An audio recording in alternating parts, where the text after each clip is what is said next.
వచ్చిన జీవో ప్రకారంగా సచివాలయం పని చెయ్యము అనట్లేదు, కానీ సచివాలయంలో వచ్చిన ప్రతి యాప్ వరకు మాకు అప్పగిస్తే మా మదర్ డిపార్ట్మెంట్ హెల్త్ డిపార్ట్మెంట్ వరకు మేము ఎప్పుడు చేయాలి?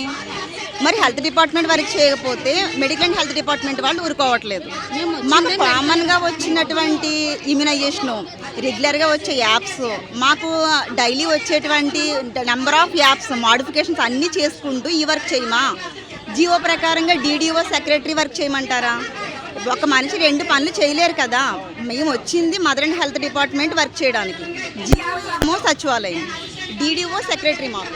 సో సెక్రటరీ వర్క్ చేయకపోతే అతను ఊరుకోరు, మా సాలరీ పెట్టరు. మా వర్క్ ఏంటి? మా మదర్ అండ్ హెల్త్ డిపార్ట్మెంట్ ఈ వర్క్ చేయకపోతే వీళ్ళు పెండింగ్. ప్రాపర్గా ఒక ANM mother and child work చేయడానికి, ఇమ్యునైజేషన్ చేయడానికి వస్తుంది.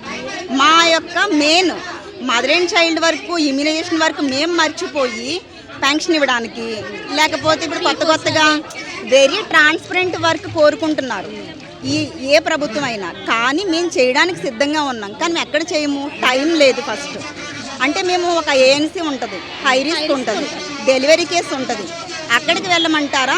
ఇక్కడ సచివాలయంలో చెప్పిన వర్క్ చేయమంటారా? హై రిస్క్కి ఏదైనా ప్రాబ్లం వచ్చింది, ఇప్పుడు మదర్ ఒకవేళ అన్ఎక్స్పెక్టెడ్గా ఏదైనా కారణం చేత చనిపోద్ది, అప్పుడు ఏఎన్ఎం పోద్ది, కానీ సెక్రటరీ పోరు, మెడికల్ ఆఫీసర్ పోరు. దట్టు మాకు అప్పగిస్తున్నటువంటి ఎంపీడీఓ మేడం గారు కూడా మాకు సపోర్ట్కి రారు. ఎందుకని? ఏఎన్ఎంగా యాజ్ రూల్ ప్రకారంగా మేము వచ్చింది మదర్ అండ్ చైల్డ్ సేఫ్గా చూడడానికి, పిల్లలకు వ్యాక్సిన్ వేయడానికి. ఈ 2 వర్క్లు వదిలేసి ఈ వర్క్ చేస్తా కూర్చుంటే అక్కడ రిస్క్ అయితే జాబ్ ఎవరిది పోద్ది? ఏ వర్క్ చేయాలి అంటే ఏఎన్ఎంకి పని ఒత్తిడి చాలా భీకరంగా తెలుసు వాళ్ళకి, కానీ వాళ్ళు టార్గెట్ అవ్వాలి. ఈ లోపల మాకు టార్గెట్ పోయి మేము చనిపోతే మాకున్న ప్రెజర్స్కి మా పరిస్థితి ఏంటి?